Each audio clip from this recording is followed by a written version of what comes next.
Hey, all of you. Today is another gray, rainy, cold day, as you can see with my outfit.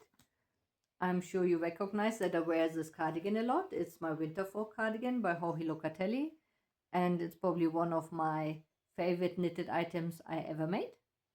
And it's like also one of my oldest knitted items, and it's just a beautiful coat that keeps you really warm when it's really cold. And it's also quite practical, and I really love it. But I didn't want to talk about what I'm wearing today. I wanted to talk about what cheers me up on a cold, rainy day. I was also going to work on my visa extension today. Let's see if it works out. This is always like, you never know. You can have it in 3 days, you can wait 3 months. India is a bit random like this. And I know recently a lot of people had some issues with it. So I hope it's going well. But what happened today is that my friend arrived from France. And why that might be interesting for you to watch is because she did bring me a suitcase full of exciting things. You see, it's a huge bag. She was just packing hand luggage. She's here for months, but she was allowed to bring a whole suitcase, so she allowed me to fill it with exciting things. And as you might be able to guess, what I wanted to have is different kind of spinning wools. So we have a giant bag of different kind of breeds of spinning wool. And I will show you some of this, and then I plan to make a kind of fiber study with it and try to take you along a bit on this fiber study. So this will obviously take a while. This are like 2 kilograms of fiber more or less, and there's many beautiful things in there, and I will not show you everything. I will just show you a little bit. For example, I got this beautifully dyed up merino because I wanted to have some color in my spinning. I choose 3 colors of green so I can work with them together, and this beautiful purple tone. And I think actually these two could go well together for a color work project. But let's see. These are all 100 gram. And then I actually got loads of packages like this in there with different kind of breeds. This, for example, is a Jacob's fleece. I will introduce you to all the different fibers I have in here at a later point when I spin them up. I don't really have a full plan what I spin when and how and why. I just decided that I want to try out different fibers, and then in the future I can make more conscious choices of what kind of wool I might be wanting to purchase. And I watched some videos online about what are good beginner fibers, what are favorite fibers of people, and I got some recommendations, and Jacob's sheep is on the list of many people. Also, I was looking for some fibers that are not just white. Don't get me wrong, white is beautiful, but I am a person that lives in India, so things get dirty so easily here. So I was, for the bigger amounts, looking for brownish, grayish, even blackish fibers that I got, that I will spin up. And then I got a bunch of collections like this. This is called European Wools. So this is actually a shop in Germany that I got all these different fibers from.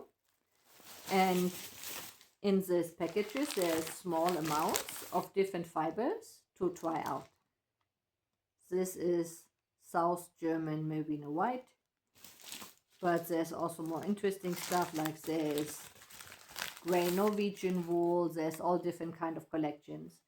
I have 3 collections of this tiny fluffs. One is called European Mix, one is called Animal Fibers, and one is called White Wools. So a lot of breeds that I wanted to try out, but didn't want to get a big amount of everything immediately. Also, still my friend's luggage was still limited. So now I can try out a lot of little breeds in the small quantities to see how they spin, what I like, to then maybe order more. I have a friend from the UK coming in June, and if I'm lucky, I have spun through enough that I can make conscious decisions about what I maybe want to spin in the future.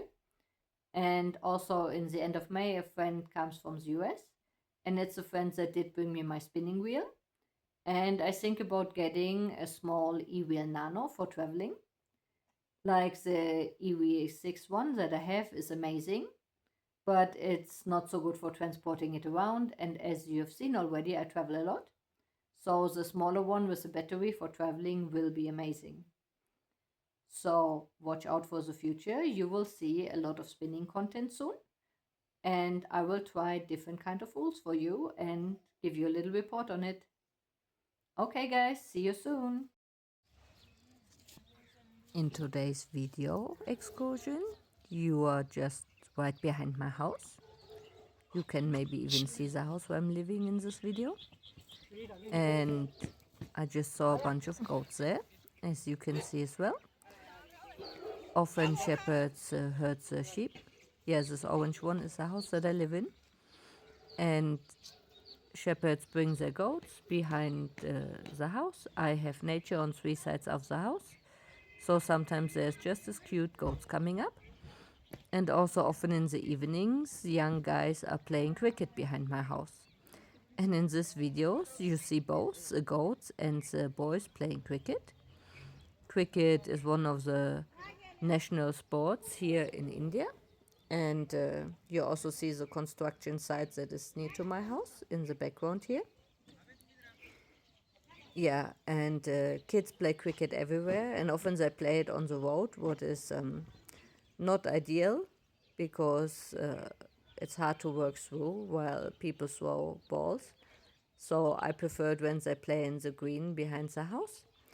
And it's fun to watch. I can sometimes watch them from my balcony while knitting. But today I went down to see the goats close up and you see the kids playing.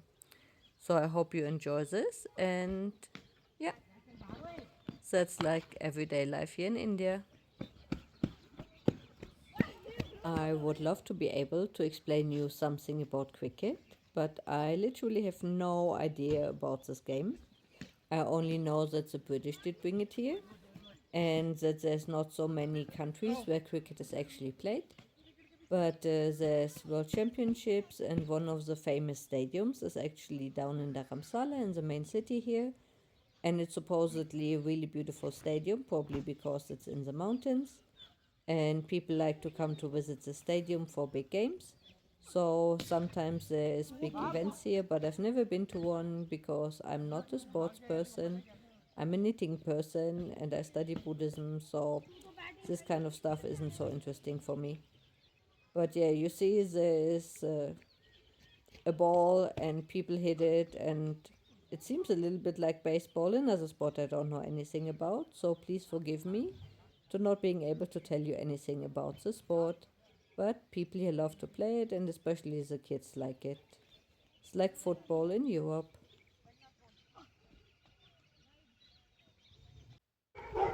In this clip, you see the other side behind my house. So you see there's also a lot of nature. And this video is full of moolies and donkeys. And they're actually used to transport the material for the construction sites. And I wanted to show you the beautiful view that I have around my house. So as the first part of my fiber study, I just finished a bunch of Indian fibers that I got from Sunrise Creation. She is a hand dyer in South India, and she has this basis that is 100% Indian wools. We have no idea what breed it is actually from because the person she's receiving the yarns for didn't give her any further information, even though she requested it. And it is kind of interesting, like it doesn't really smell woolly, but it could be because of the dye and the way it was washed. But it spins really nicely. It drafts so easily. At the beginning, like it doesn't really feel super sheepy, like a little bit, but it also felt like maybe there is some synthetic fibers mixed in, but I obviously have no idea. It's supposed to be 100% Indian wool from different breeds. So no one knows exactly what it is, but I spun it up and it turned out quite well. So the first 100 gram is this beautiful kind of, it was called marooned, but I feel it's more like a pink shade, but I think it's still really beautiful. Not my normal color that I would use, but I'm sure I can make something nice out of it. Then the second one is this beautiful blue tone. So the red and the blue, I actually made chain ply because I wanted to practice chain plying more, and this yarn is perfect for chain plying. Like some fibers, if they're not even enough, I don't know, they get stuck while you try chain plying them, but this one was perfect for the chain ply. And then I made a 3-ply with this beautiful green. I actually have double the amount of this.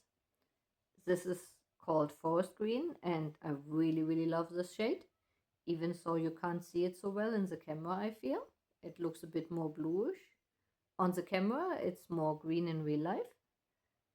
And I think the thickness is more or less the same, and I don't see a big difference in the results on how it looks with the 3-ply and the chain ply. I don't know if they will knit up differently, and I actually have no idea what I actually want to make with them. So I have 100 gram of the red, 100 gram of the blue, and 300 gram of the green. So with the green, I can obviously make a bit more. I haven't done a test how thick it is. I would say DK to worsted weight, but I will find this out in the future. So this yarn drafted beautifully, easily. I would totally use it again.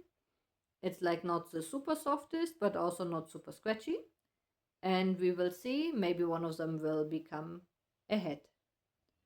So let's see what's getting along. But this is the first part of my fiber breed study and trying different techniques like the chain plying and the 3-plying and comparing them. I think this is a beautiful result, and in the future I will probably order more of this wool in different kind of shades.